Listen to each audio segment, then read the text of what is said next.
So are you trying to make a real clean, integrated flat panel installation for your home theater AV setup and such? I got a really key piece that I want to talk about in this video that really makes this whole setup here in my living room possible. Hide It mounts.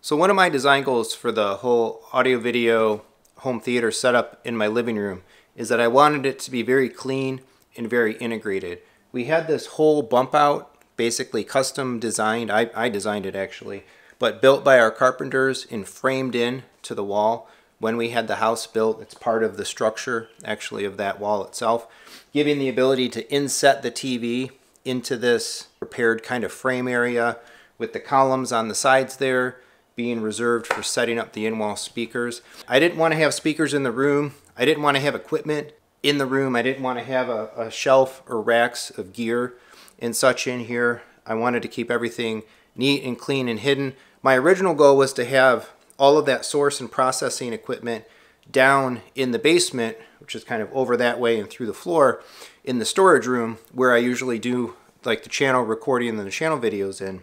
However, that was fine in the days of earlier HDMI, but in the days of now of HDMI 2.1, super high bandwidth and gaming consoles and these gaming features and VRR and 4K 120 and 48 gigabits per second, all this stuff, these things aren't switching very well still through most processors.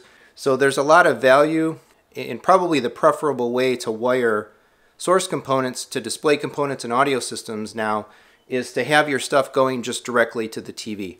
Take the receiver, take the processor just out of the chain. It can't mess anything up. It can't influence a signal. If the receiver can't pass a VRR signal or it has a limited HDMI bandwidth, none of that stuff matters. If you just go from your sources directly into your television, into your flat panel, and then bring your audio back out of the flat panel, either via eARC or optical, part and parcel of that means you have to have the sources relatively close to the television, especially if you have multiples of them. Yeah, you could put them further away. You could run really long HDMIs and all that stuff, and maybe in some cases that's possible. I do have one long HDMI going from behind this TV all the way down to my rack, but I don't have 4 of them. I'm probably not going to end up pulling 4 of them. It's just easier to try to get the equipment in the room. And if you're talking about gaming consoles, you're dealing with things like wireless controller, range and interference and reception. So having your devices in the room for that type of connectivity, having the gaming console in the room, for like a PlayStation 5, you got to update the firmware on a controller, you got to plug it in instead of having to walk to another room, walk to the basement, whatever. So long story short, having the sources in the room makes a lot of sense, but if you want to keep a clean and integrated install where you don't see any of that stuff and you don't have a cabinet to put it in and you're not doing that, what I've done is basically put all that stuff behind the television. So there's a company that I found. I was looking for a way to do this. I thought about making my own, rigging up my own mounting attachments and whatever to get behind there until I found Hide It mounts. And I'll say up front, there's no sponsorship here. I've just bought several now of their products over the years and used them. I think they're exceptional. Hey, Hide It mounts, you want to sponsor the channel? Send me an email. If you want some genuine positivity about your products, I'm fully legit. I bought all of these with my own money, and I've used them for multiple applications, and they've really made this installation. So right now behind this television is an Apple TV in a Hide It mount. There's a Switch in the dock in a Hide It mount. There's a PlayStation 5 in a Hide It mount. The only one that's not back there right now is actually the Xbox Series X, because in their short-sightedness, Microsoft went and made this 6-inch square footprint tower instead of something that fit with a little more slimmer of a profile like a normal electronics device normally would. Hopefully next time that'll change. But in any case, I figured I wanted to show these off a little bit, and it really, again, this is the key. It makes this installation, and these mounts are just, they're awesome. Nice metal, painted black, easy to install. Your stuff slides right in them, and they're perfect. So I'm going to flip this around. We're going to take a look behind the TV, and I'm going to show off exactly how I've got these things set back there and which ones I'm using and all of that. All right, so we'll take a look at the left side first. That's where the Apple TV and the Switch are sitting. just to note, so you can see a little bit more about the bump out here, the profile of it. It's about 7 inches or so deep, a little deeper on the outside here than the inside. That's because back here it's drywall, but it's drywall sitting on a big piece of plywood. If you go back and look at the framing picture, you can see that we basically put a big old sheet of plywood in the back so that anything that gets screwed in here, the plywood is screwed into the studs, anything screwed into that plywood is going to stay, so the TV wall mount is mounted in there, and of course anything else like the hide-it mounts that are screwed into the wall screw through that drywall directly into that plywood, and I don't have to worry about strength, rigidity, and anything like that. If you're putting these mounts into regular drywall, it would probably be in your interest to try to hit a stud if you can, or if not, you know, use those drywall anchors. I like the kind of anchors that you hammer in, then you screw them in, and then, you know, you screw through the thing you're attaching into those anchors, like the white ones they have at Home Depot, Lowe's, or whatnot. I think those are generally some of the best that I've used.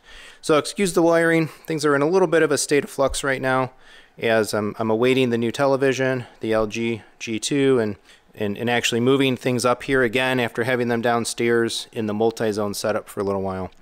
But let's talk about hide-it mounts. So we have the Apple TV mount here, and I have used this for multiple generations of the Apple TV. Hope to maybe continue using it for the next gen or next couple gens as well.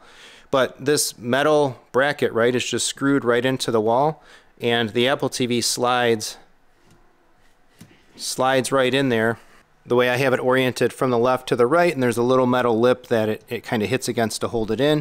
Of course, you can see the wires kind of coming off the back, and some of them clipped onto the wall there.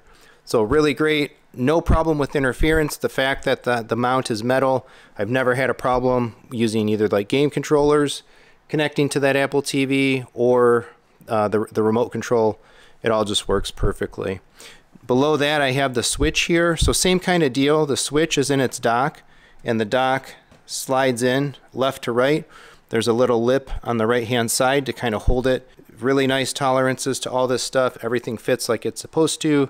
Metal brackets, painted matte black, they blend in. They work great. So the switch dock mount is just screwed into the wall with a couple of screws. Again, right into that plywood, and it sits right in there. All the wires, of course, coming out from the right hand side. So one thing to note, I have to make sure that I manage my clearances here. I couldn't have, for example, put the switch mount over here because I needed to go in, you know, to the wall itself, and then over to the right. I need enough clearance to be able to slide the devices into their requisite mount. So do keep that in mind. If you're on an open wall without this kind of inset, that's not really a problem or a consideration for you.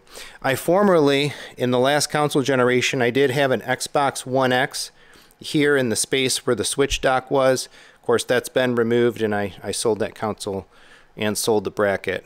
Like I mentioned, I have used multiple of these products for different devices and different device generations, and I've always been pleased with them. That's why I've gone back and bought more of them. So you can see the Xbox Series X is sitting here. It's the one thing that's not mounted with a hide-it mount, and that's really because I just didn't have the clearance for it. Again, Microsoft made a 6-inch square bottom piece. In order to flush mount it, you need 6 inches of clearance. The Sony X900H has about 3 inches of depth to it. So I'm really excited actually to get the LG G2, like I alluded to in my other video. A 1-inch depth on the LG G2 versus roughly 3 inches of depth on the Sony X900 gives me 2 extra inches to play with. That's 2 extra inches of clearance, probably enough to get the Xbox Series X up there, and I'm going to order the hide-it mount for this, being able to put it either up above. I might put it above my light strips, maybe put it below my light strips, or just move the light strips, the backlight strips. I'm not sure exactly where yet, but somewhere in that middle space, of course, is where it would fit the best. So I wasn't able to do that with the Sony, but I should be able to do it with the LG. Once I get it, I'll measure everything out and see. So either, again, giving me the ability to have more clearance or push the TV back further and get everything more flush. I've never had a problem back here. Again, with reception, controllers, heat, whatever, everything works. Everything has just worked fine, has worked great. All right, so if we take a look at the right side of the TV, we just came over here to the other side. There's the PlayStation 5. That is a PlayStation 5 digital edition, not the disc version. And note, I didn't actually buy the PlayStation 5 hide-it mount. This is one of their larger universal mounts. And so this one actually has some variation to it. You can see you can extend it vertically up or down. I'm kind of about in the middle, as well as you can pull it out to get more clearance from the wall. I've got this pushed in actually. I've got that pushed in actually as far as it can go. Fits the PlayStation beautifully. It's kind of openly floating down here in the bottom, but I got this nice thick metal section here, and the other metal section here that you can see it's very clearly sitting on. This is stable. It's not going anywhere. A big old earthquake maybe or something could shake it out, but we don't tend to get those in the Midwest, so I'm not really concerned about that. So I'm not using the base. The base is not on the PlayStation. It's just standing right in that mount piece. I actually didn't buy this originally for the PlayStation. When I thought, there was one point where I thought I might build a small form factor PC, gaming PC, and put it back here, and I actually did it, and it failed miserably. So I've never had a problem, like I said, with heat and such with like integrated devices, with the game consoles, with the Apple TV and so on, but PC back there, limited space, lower airflow, less clearance, no way. It didn't work. It torched back there. Fans went to 100 and it didn't work. So this case though, or this hide-it mount was able to fit a nice small form factor PC case just fine. But I hedged my bet and I made sure to buy a mount that would go dual purpose for the PC or the PS5, and as you can see, of course, the PS5 is in there. So again, I needed that clearance to slide it in. I don't have that clearance on this side, but I do from the other side, so I just slide it in. This mount's open on either side, and there's no lips, so you can go in from the left or the right. And again, I got it all kind of torqued down specifically to that depth and that height. Fits the console beautifully. And it would fit a disc edition as well if you had one. You might just have to pull it out from the wall a little bit. Obviously, the PS5 has this wavy body design style to it, but it really works great. Super happy with these. And in the future, hopefully, PlayStation 6, PlayStation 5 Pro, whatever it might be, if they change the dimensions a little bit, I'm good. I'm good to go with this mount right here. Hopefully this works for the next one and I don't have to replace it with a device-specific style mount. So there's a look at my install behind my TV in a variety of hide-it mounts for the PlayStation 5, Apple TV, Switch, etc. They're awesome, well made, metal, and matte black finish. It's all just perfect. Check it out on their webpage. They make mounts for just about anything. I've also found their customer service to be really nice and easy to work with. I've had some exchanges with them in the past, needing to verify certain dimensions or ask about how something might fit. They've always been supportive. You can buy them direct from Hide-it. You can buy them also from Amazon. If you go to Amazon, maybe consider using my affiliate links. Again, this video isn't sponsored in any way. It's just a product that I use and like a lot. If Hide-it wants to do something with the channel, again, reach out and get in touch. I love your stuff. And they've been on the ball with everything. So as soon as those new consoles came out, the PS5, the Xbox, Series X, Series S, whatever, they had those products, spec'd, made, and ready to go in very short order. So great company. They're on the ball. They know what they're making. Check it out. Maybe they could make the difference in the cleanliness, in the level of integration, and so on of your AV in home theater setup. If you have any questions, ask in the comments. Otherwise, please like, subscribe, hit the bell for notification, comment anyway. All that stuff helps in terms of the YouTube algorithm and getting these videos noticed and helping the channel. Look down in the description for some ways to support the channel directly. And thanks so much for watching.